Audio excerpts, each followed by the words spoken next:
Assalamualaikum Sobat Kiamat, sudah dekat. Tak semua luka berdarah, ada yang mengalir dalam diam, ditahan oleh orang-orang yang hanya ingin hidup tenang dan bersujud. Tak semua yang hina itu berdosa. Kadang kehinaan datang dari lisan manusia, bukan dari catatan langit. Dan kadang pula, fitnah tak datang dari orang jahat, tapi dari mereka yang merasa paling suci. Di sebuah desa yang tenang, terjadi sesuatu yang tak pernah disangka.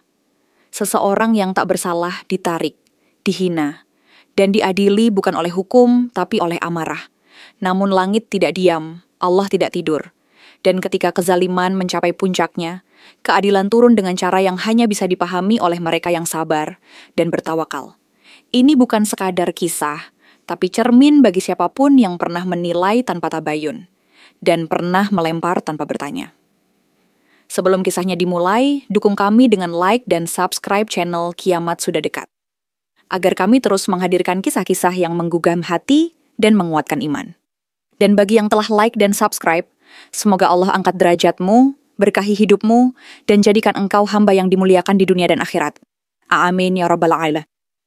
Di sebuah desa kecil bernama Tegalendah, hidup seorang kakek tua bernama Mbah Hasan.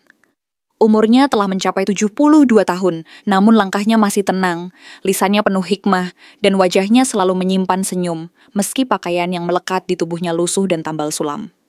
Ia tinggal di gubuk reot tak jauh dari masjid, dan setiap subuh selalu membersihkan halaman masjid tanpa diminta. Tak ada keluarga, tak ada harta, hanya Allah yang ia miliki sepenuhnya. Masyarakat mengenalnya sebagai orang yang saleh. Namun seperti kata pepatah, terkadang yang paling jernih justru yang paling mudah dicemari. Dan itulah yang terjadi suatu pagi ketika suara jeritan datang dari rumah Pak Lurah. Astagfirullah, Baba, Siti hamil, teriak Bu Lurah mengguncang ketenangan desa. Para tetangga berkumpul. Siti, anak sematawayang Pak Lurah, menangis sambil memeluk perutnya yang belum tampak membesar. Tak ada penjelasan, hanya tangis dan tudingan. Ketika Pak Lurah menanyakan siapa pelakunya, Siti hanya menunjuk ke arah luar jendela. Dia, Mbah Hasan, seisi desa terdiam, lalu gemuruh caci maki pecah menggelegar seperti badai. Tidak ada yang sempat bertanya, tidak ada yang mau berpikir.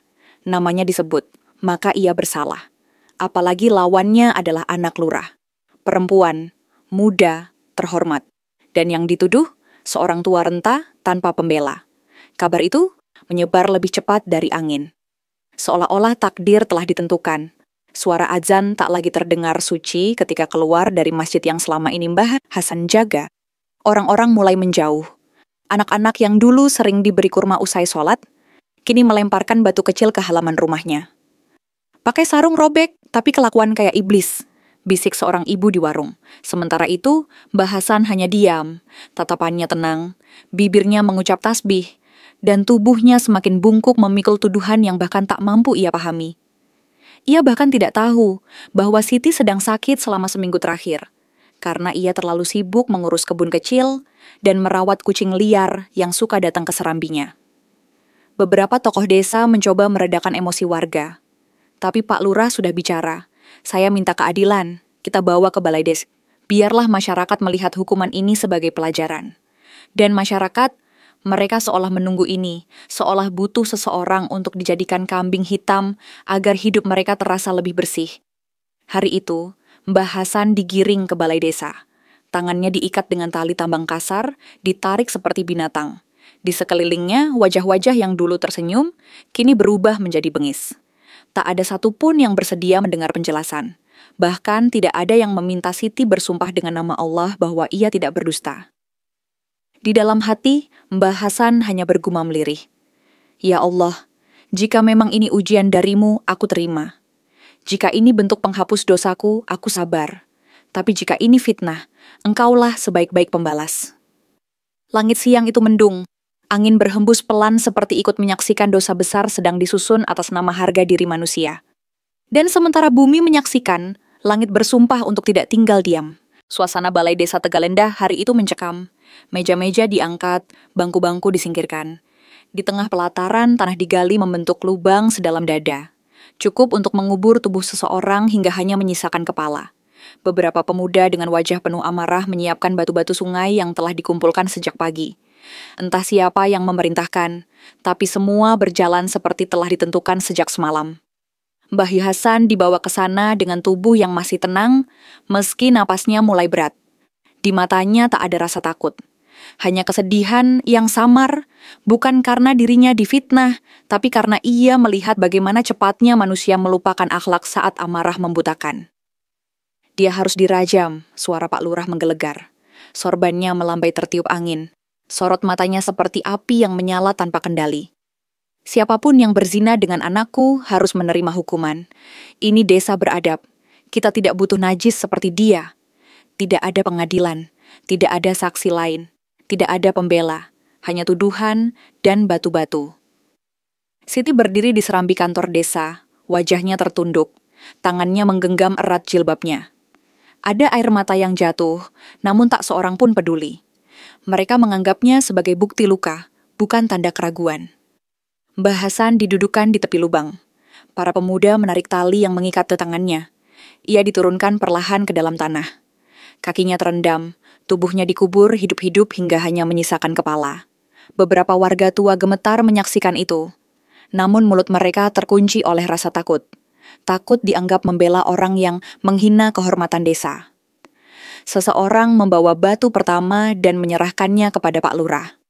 Lelaki itu menggenggamnya erat, lalu berjalan mendekati lubang. Wajahnya merah padam.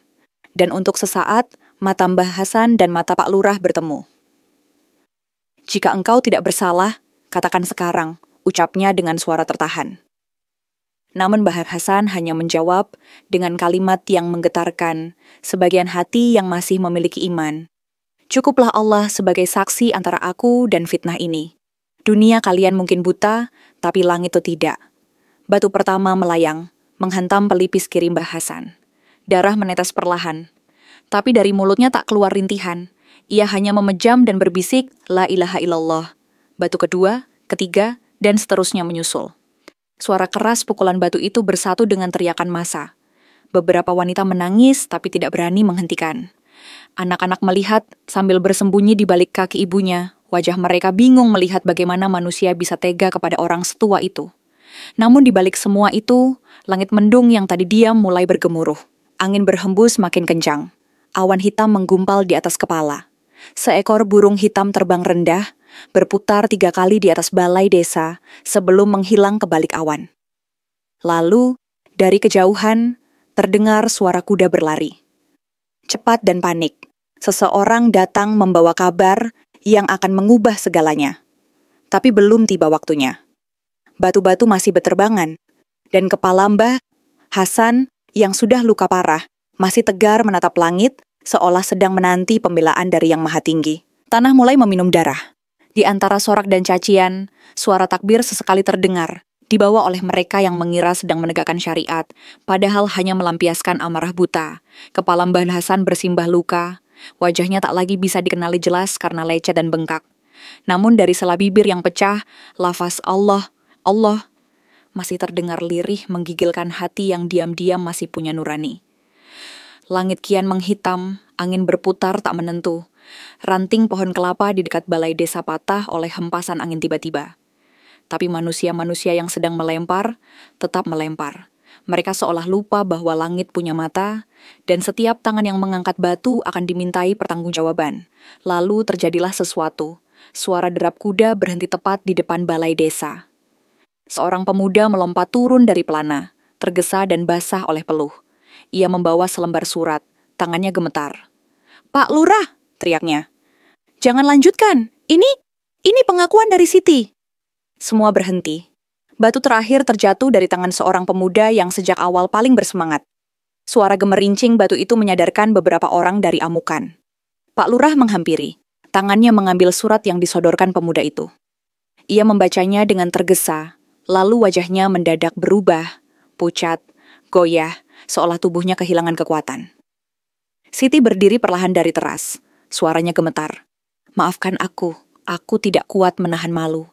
Aku tidak tahu siapa ayah dari kandunganku. Tapi saat Bapak bertanya, aku hanya menyebut nama yang tak mungkin melawan." Tangisan pecah. Kali ini bukan tangis kemarahan, tapi penyesalan. Tangan-tangan yang tadi melempar, kini gemetar dalam diam. Beberapa orang menjatuhkan diri, menangis memukul dadanya sendiri. Namun waktu tidak bisa diputar, darah sudah terlanjur mengalir. Luka telah tertanam. Pak Lurah berdiri di tepi lubang. Ia menatap wajah Mbah Hasan yang nyaris tak sadar. Ya Allah, ucapnya lirih, tubuhnya bergetar hebat. Apa yang telah kami perbuat, beberapa warga mulai menggali kembali tanah itu untuk mengeluarkan tubuh renta itu dari dalam. Perlahan, hati yang sebelumnya dibutakan oleh fitnah mulai disiram cahaya keinsafan. Tapi luka yang lahir dari kebencian, ia tak mudah sembuh. Ketika Mbah Hasan diangkat, tubuhnya lemah, nafasnya berat. Namun mulutnya masih bergerak mengucap sesuatu. Seorang pemuda mendekatkan telinganya. Alhamdulillah, aku tak mati membawa fitnah. Tangis warga pecah. Bahkan para pemuda yang tadi paling berani melempar batu kini berlutut, memohon ampun tak hanya pada Allah, tapi juga pada seorang tua yang hampir mereka bunuh atas dasar harga diri palsu. Namun langit belum reda, petir menyambar pohon di sudut balai desa. Api menyala cepat, membuat semua orang lari berhamburan. Suara gemuruh bergema, seolah Allah sendiri menegaskan, aku tidak tidur. Malam turun lebih cepat dari biasanya. Desa Tegalendah yang siangnya panas oleh amarah, kini menjadi sunyi dan lembab oleh air mata. Api dari pohon yang disambar petir telah padam, tapi api penyesalan menyala di dada banyak orang. Suasana balai desa yang tadi riuh oleh batu dan tuduhan, kini hanya menyisakan sisa tanah tergali dan luka hati yang tak terucap.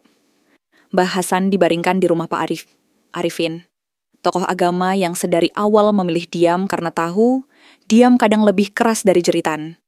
Ia membersihkan luka-luka tua itu dengan hati-hati, membasuh darah di wajah yang dulu selalu tersenyum saat menyambut ajan. Di dekat ranjang, Pak Lurah duduk tertunduk. Wajahnya tak lagi garang. Tangannya terus mengusap wajah, seolah berharap waktu bisa diputar.